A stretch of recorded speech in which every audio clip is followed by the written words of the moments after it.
La linguiste Irit Meir va nous parler de 3 langues de signes émergées au siècle dernier qui sont étudiées dans son laboratoire de recherche.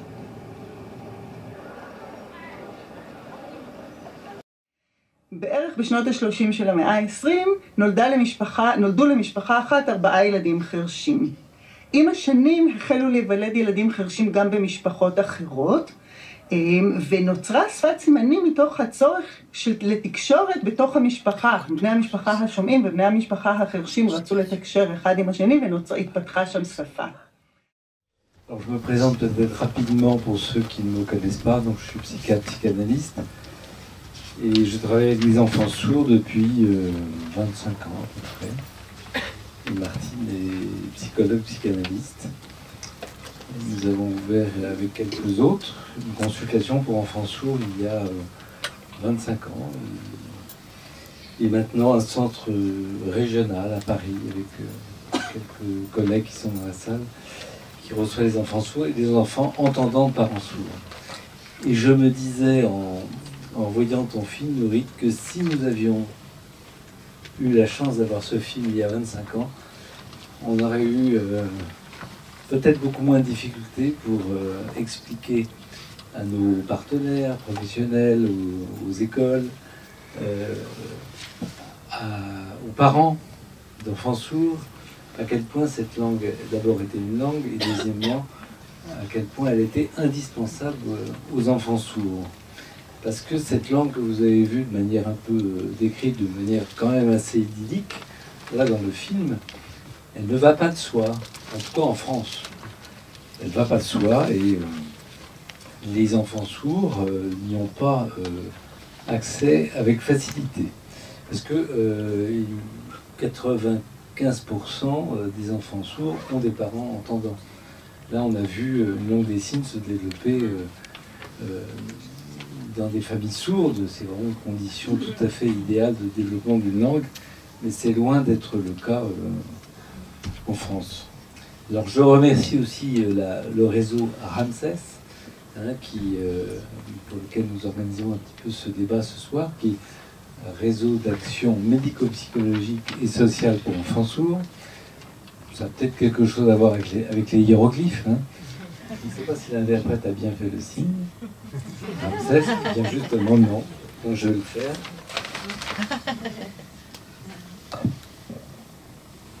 C'est quoi? Alors l'idée, c'est de se retrouver, se réunir et avancer dans une direction. Au début, les gens faisaient ça, on leur a dit non, c'est pas bon, éviter de plonger. Au début, ils faisaient ça, ouais. Oui, et puis là, Sandra a fait... vous voyez qu'il y a plusieurs signes, des signes, c'est polysémique. Et puis, donc la langue des signes, nous l'avions défendue depuis le début. Dès notre plaquette de présentation de la consultation Enfance et Surdité, il y a 25 ans, on avait inscrit que nous allions recevoir ces enfants en français et en langue des signes, ce qui a permis à des écoles pour enfants sourds toutes proches, mais qui étaient oralistes, qui était encore dans cet interdit depuis un siècle de la langue des signes, ce qui les a empêchés de nous envoyer les enfants pendant une quinzaine d'années. Alors que ces enfants n'allaient pas très bien et que nous étions à quelques kilomètres de là. Voilà, nous avons donc beaucoup reçu, nous, au début de notre consultation, des enfants sans langue. Et lorsqu'on expliquait aux parents que la langue des signes était importante, ils avaient du mal à le comprendre, pour des raisons complexes. Mais j'avais interrogé un président d'association de parents d'enfants sourds, Lampéla, à l'époque, et il m'avait dit « Mais vous ne comprenez pas, si vous proposez la langue des signes aux enfants sourds, vous allez faire 95% de parents orphelins, enfin d'enfants orphelins de parents. » Que ces parents entendants se seraient sentis complètement empêchés dans leur transmission. Voilà, en voyant ce film aussi, je pensais à l'ancrage corporel de la langue des signes. Et notamment au fait que, vous l'avez vu, hein, cette langue, elle est dans le corps est extrêmement présent. Et bon, nous, psychanalystes, on aime beaucoup parler de pulsion, hein, comme vous le savez. Et chez l'enfant sourd, contrairement à l'enfant entendant, chez l'enfant sourd, il y a une véritable pulsion scopique. Hein. Chez l'enfant entendant, il y a une pulsion vocale, invocante, qui a été bien décrite, hein, qui a pour objet la voix, et donc la parole vocale. Et on voit bien là que l'enfant sourd est dans une pulsion scopique, et qui, elle, a comme objet le geste et le signe. Et il suffit de voir un enfant sourd qui rencontre pour la première fois un adulte sourd, ou qui rencontre pour la première fois la langue des signes. Il suffit de voir son regard pour que soit démontré le fait que cette langue vraiment a un ancrage corporel. L'enfant sourd, il a une appétence pour la langue des signes qui est absolument incroyable.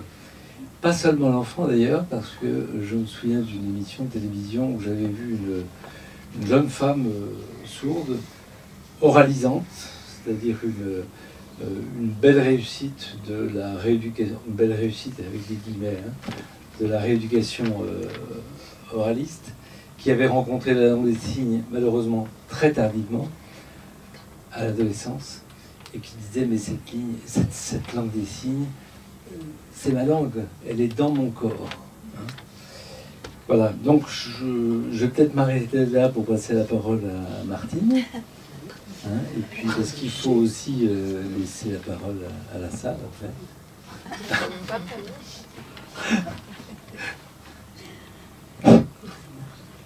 Moi d'abord je voulais remercier Nurit, et puis il y a quelque chose qui m'a beaucoup frappé là, ça doit être la 3e ou la 4e fois que je vois ce film, qui est que tu l'as réalisé dans un pays où les langues sont d'une part très nombreuses, d'autre part très importantes et ont une histoire assez particulière.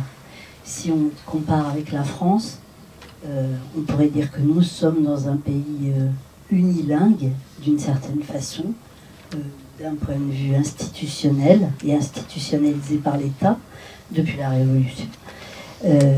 Et que d'ailleurs ça rejoint tout à fait l'histoire de la langue des signes, on peut en parler après, mais que dans un pays multilingue, j'ai appris comme ça en cherchant qu'il y avait 2 langues officielles en Israël, l'hébreu et l'arabe, et peut-être 3 avec l'anglais, historiquement, parce que je ne savais pas, comme quoi, voilà.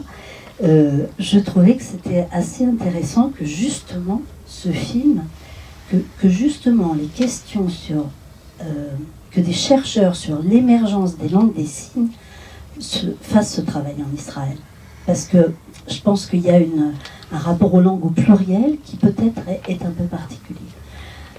Par ailleurs, pour ceux que ça intéresse, il y a une 30aine d'années, on avait fait un travail avec des analystes et des linguistes, et je me souviens très bien qu'un des linguistes chinois, monsieur Yao, qui bossait à l'EHESS, avait fait un travail, lui, sur l'émergence de micro-langues des signes, comme ça, en Chine et au nord du Canada, chez les Indiens du nord du Canada.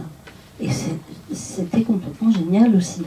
C'est-à-dire que on est quand même quelques-uns à être inquiets de la disparition de certaines langues sur cette planète, et il en disparaît chaque jour, ce qui est effrayant. Et en même temps, moi je trouve que ça fait plutôt du bien de se dire qu'il y en a qui émergent. Bon, voilà, déjà. Ça ne m'avait pas frappé la première fois dans le film, mais là, bon, voilà. Juste, je peux dire quelque chose par rapport aux langues qui émergent. Et il y a quand même une condition, que ce soit des endroits isolés où le hasard ou autre chose fait qu'il y a beaucoup de sourds pour qu'émerge une langue.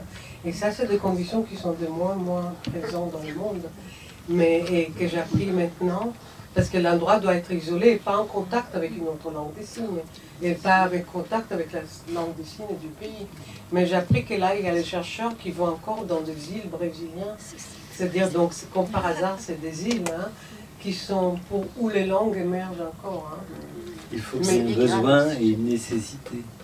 Par exemple, lorsque la langue en macédoine a été interdite par les Grecs, les Macédoniens ont développé une langue des signes. C'était peut-être pas une vraie langue des signes, mais une langue codée pour pouvoir communiquer entre eux et que les Grecs ne comprennent pas.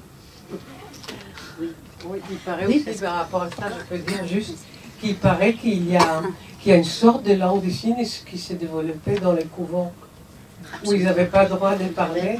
Et du coup, ils ont parlé quand même, parce que dans la langue des signes, on parle en signe, hein, mais c'est quand même... Alors, j'ai pensé aussi avoir vu, avec 2-3 collègues, on avait visionné un documentaire sur une école pour enfants sourds à Jérusalem, dont le nom évidemment m'échappe. Et dans cette école, on voyait, comme là d'ailleurs dans le cours pour devenir interprète, 4 langues utilisées. Et quand j'avais vu ce documentaire, je me disais, moi je veux partir demain voir ça et voir comment ils bossent, parce que c'était juste génial. Il y avait donc l'hébreu, l'arabe, donc Attends, la langue des signes ? La langue des signes. Il n'y a pas une langue des signes arabe, hein ? Non, il y avait... Ah ben, eux, dans le documentaire en question, il y avait des professionnels qui parlaient hébreu, donc à l'oral, d'autres qui étaient palestiniens, qui parlaient arabe à l'oral, d'autres qui parlaient avec les enfants la langue des signes israélienne, jusque-là tout va bien, et ils évoquaient une langue des signes arabe. Ce qu'ils mettaient dedans, eux, justement, moi je trouve que ça vaudrait la peine aussi d'aller y voir. On est d'accord. Mais c'est super intéressant quand Il n'y a même. pas une langue de signes hébreu, il n'y a pas une langue de signes arabe, donc il y a une langue de signes...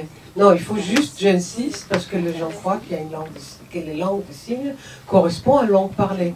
Ça n'a rien à voir, c'est-à-dire il y a l'hébreu et la langue de signes israélienne qui, comme elle dit la chercheuse, c'est pas une traduction, parce qu'il y a tendance à croire que c'est une traduction de la langue orale. Donc, la langue de signes, elle ne peut pas être arabe, parce que l'arabe, ça fait partie à la langue arabe. Non, c'est ça. Et bon, s'il y a une langue de signes palestinienne, pour le moment, il n'y en a pas. Et peut-être elle va naître, mais on ne sait pas trop comment. Mais... La langue des signes qui est dans ce village arabe d'Israël. C'est la langue des signes de Kafar Kassem. Voilà. Et l'autre signe, c'est la langue du signe de Al-Saïd. Bon, je l'ai appris aussi, je l'ai dit juste qu'on a tendance à quand même oublier que ça n'a pas à voir avec la langue orale. Donc, pas avec l'arabe. Ça pouvait être la langue de signes. Il y a une langue de signes égyptienne, il y a une langue de signes jordanienne. Et dans les petits films que je fais avec Emmanuel Abouri, je montre exprès, il y a une langue de signes jordanienne, une langue de signes algérienne. Donc je voulais bien montrer que c'est pas arabe. Et de la même manière, il y a une langue de signes américaine, une langue de signes britannique. Elles n'ont rien à voir entre elles. La langue de signes américaine est plus proche de la langue de signes française qu'elle ne l'est de la langue de signes britannique. Hein. C'est juste pour... j'ai profité de... Non, tu as bien raison. Et puis surtout que moi j'ai fait un lapsus, probablement. Alors, il faut pas rater Non, une occasion. Non, on a travaillé 2 ans. Non, on a travaillé 2 ans. Et chaque fois, on devait rappeler que ce n'est pas une traduction d'une langue orale. Tu as parfaitement raison. Ce qui ici vaut aussi pour la France. Alors moi, il y a une chose qui m'a beaucoup intéressée, mais parce que en regardant le film, il y a des choses qui me sont revenues. Au bout de 35 ans de travail, on n'est jamais à l'abri de continuer à avoir quelques idées et quelques associations. Et moi, ce qui m'est revenu, c'est à travers mon parcours... Moi, j'étais orthophoniste au départ. Nobody's perfect. Donc mon travail, mais mon travail en l'occurrence, on m'a dit choisissez vos stages avec les sourds, c'est le plus complet. Ben, j'ai dit les sourds, vous rigolez, mais les sourds, qu'est-ce que vous voulez que je fasse avec des sourds? J'avais 20 ans, hein. Qu'est-ce que vous voulez que je n'avais jamais vu un sourd? Je vais faire quoi avec un sourd? On va lui mettre un appareil et puis il va parler, quoi. C'était ça mon idée. Donc, bon, alors après, elle m'a dit, si, allez-y. Premier stage, avec des petits qui avaient 2-3 ans, jardin d'enfants, à Paris, pas au fin fond de... J'arrive, il y avait une éducatrice de jeunes enfants, on me la présente, elle parle français avec les enfants, on ferme la porte. Et cette jeune femme se met à signer, immédiatement. Nous sommes en 1978. Sur ce, il se trouve que la directrice qui avait oublié de dire quelque chose revient, la porte se rouvre, et là, immédiatement, l'éducatrice s'arrête net, la directrice comprend qu'il se passe quelque chose, et moi, je ne comprends rien. Et cette espèce de sidération-là, de comprendre qu'il y avait un truc interdit, d'abord, je ne comprenais pas que c'était une langue, pour ne rien vous cacher, je ne savais pas ce que c'était, mais j'ai tout de suite compris que c'était interdit. Et personne ne le disait. Donc, il y avait ça, un effet de la peur d'aller vers les sourds pour faire un stage, la surprise, parce que tout ça sont les mécanismes de défense très habituels de tous les entendants par rapport aux sourds. C'est pour ça que ça nous parle aussi. La surprise de voir que les petits communiquaient avec cette dame avec leurs mains. Et alors, qu'est-ce que j'allais faire là comme orthophoniste? Je me demande. Et qu'est-ce que c'était? Qu'est-ce qu'il faisait? Et j'ai choisi de faire comme mémoire, que j'ai regardé il y a 2 jours et qui fait sourire, de noter toutes les productions des enfants pendant 1 an. Tous les mots et tous les mouvements des mains, comme je disais à ce moment-là. À la fin de l'année, résultat des courses, après avoir un peu été renseigné quand même sur les langues des signes, les enfants avaient, en fin d'une année, 9-10 mots, plus ou moins bien articulés, et 50 à 60 signes en bagage. Et là, je me suis dit, là, il y a un problème, il y a un truc qui ne va pas du tout. Bon, voyons. Ensuite, 1981. 1981, pour les très jeunes d'entre nous, je rappelle que François Mitterrand gagne les élections, qu'il y a un mouvement d'ouverture sociale et une forme de liberté, on va dire, qui se déploie. Et François Mitterrand va vers le Panthéon, accompagné de centaines de Parisiens, pour fêter ça. Ce jour-là, je suis embauchée dans un centre à côté de Paris, que je ne nommerai pas par charité chrétienne. Et pendant l'entretien d'embauche, pour être orthophoniste, je discute avec la directrice et elle me dit bon, alors vous êtes orthophoniste. Bon, alors ici, vous savez, les parents attendent qu'on apprenne le français à leur enfant. Oui. Et alors, que ce soit bien clair, pas de gesticulation.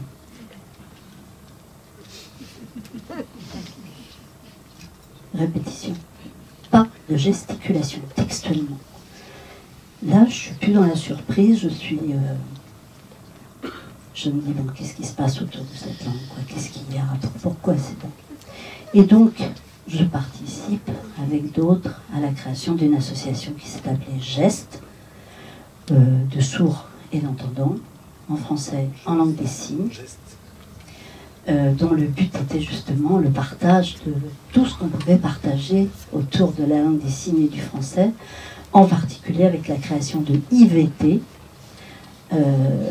qui était un théâtre et un endroit où on prenait des cours de langue des signes, parce qu'évidemment, on ne parlait pas la langue des signes.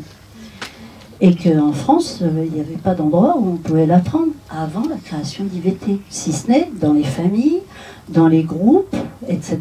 Moi, je n'étais pas sourde. Hein. Donc voilà, nous sommes allés apprendre la langue des signes. Petit disque, comme ça, détour. On nous a refusé d'apprendre la langue des signes dans cette institution. On était une vingtaine à vouloir l'apprendre. Orthophonistes, profs, psychomotes, tout ce que vous voulez. Voilà. Éducateurs. Et pour ce faire, nous avons dû créer un syndicat. C'est très jeune. La langue est toujours un enjeu politique. Toujours, toujours, partout, toujours. Nous avons donc créé un syndicat pour nous battre sur les conditions de travail. C'est une loi qui venait de passer. Et dire que pour les bonnes conditions de travail, il nous fallait pratiquer les 2 langues. Et nous avons pu aller apprendre la langue des signes. C'est quand même des questions importantes. Nous sommes en 1981, soit 100 ans après le congrès de Milan, congrès professionnel international, où la langue des signes a été considérée comme nulle et non avenue pour l'éducation des enfants sourds, et qu'il fallait leur parler et leur apprendre la langue orale, quel que soit le pays. Donc on est 100 ans après, et 100 ans après, il y a toujours une espèce de chape, d'interdit, de non-dit, de caché, de transgressif autour de la langue des signes. Qu'on ne considère pas comme langue. Alors, à l'époque, on ne considère pas comme une langue, bien sûr. Qu'est-ce que vous allez faire des gesticulations, Martine de Thor, me dit la dame. Et puis, après, je suis allée chercher à droite et à gauche en France, et dans l'histoire, parce que je pense que l'histoire est très très présente en France autour de la langue des signes, comme souvent ailleurs. Hein, pour m'apercevoir que, depuis la Révolution, il y avait eu des mouvements d'avancée et de recul permanents par rapport aux langues, à la diversité des langues et à la pluralité des langues dans notre pays. La Révolution française, 1789, appelle à la fraternité de tous les peuples et de tous les citoyens du monde et à la diversité des langues sans problème, etc. 2 ans après, paraît un rapport qui dit stop. Les dialectes, les patois, les langues autres que le français seront interdites en France. L'éducation, dans une dimension d'ouverture, hein, en plus, c'est ça qui est complexe. En France, on apprendra le français aux enfants pour que tout le monde puisse comprendre les lois de la République et les droits du citoyen. Fermez-le, toutes les autres langues sont interdites à l'école. Ça a duré, hein. Ma grand-mère qui était bretonne, à l'école, on arrivait, terminé, il fallait parler français. Hein. Ils sortaient dans la cour, tout le monde parlait breton. Je veux dire, donc ces mouvements-là me paraissent très importants et très intéressants, comme la marque, alors, de l'ouverture, et puis 100 ans après, on reprend, et c'est de la fermeture. Et puis ensuite, et il y a sans arrêt des mouvements comme ça, et je pense que psychiquement, il y a les mêmes. Pour nous tous. Il y a quelque chose, même moi maintenant, au bout de 30-40 ans, je pense qu'il y a une espèce d'ambivalence générale et des défenses psychiques par rapport à, comme s'il nous fallait préserver notre langue orale, je ne sais pas le dire autrement, notre magnifique français. Et même en signant, hein, je pense que c'est pas contradictoire, je pense que c'est vraiment des choses inconscientes qui sont à l'œuvre et qui sont très profondes. Quand on apprend une autre langue, on investit d'autres objets d'un point de vue analytique, mais on doit aussi se départir, en laisser certains de côté dans les anciens objets. Et c'est là qu'il y a une perte possible, psychique, hein, bien sûr, imaginaire même très souvent, et c'est pas si simple. Et la langue des signes, alors la langue des signes, s'il y a une langue qui peut provoquer des résistances, ou des attraits, hein, parce que la langue des signes, c'est quand même une langue, je me tourne vers une de mes collègues là-bas, parce que je sais qu'on partage. C'est une langue exceptionnelle, c'est une langue formidable, c'est un rapport au monde qui est complètement différent. C'est un rapport au monde visuel, corporel. Moi, je faisais pas de gestes avant d'avoir appris la langue des signes. Maintenant, j'en fais tout le temps. Je suis même pas capable de m'en rendre compte. Je le sais parce qu'on me le dit. Il y a une façon de concevoir et de penser psychiquement le corps, le mouvement, le temps, l'espace, le mouvement dans l'espace, qui transforme le rapport à tout, aux autres, à soi, voilà.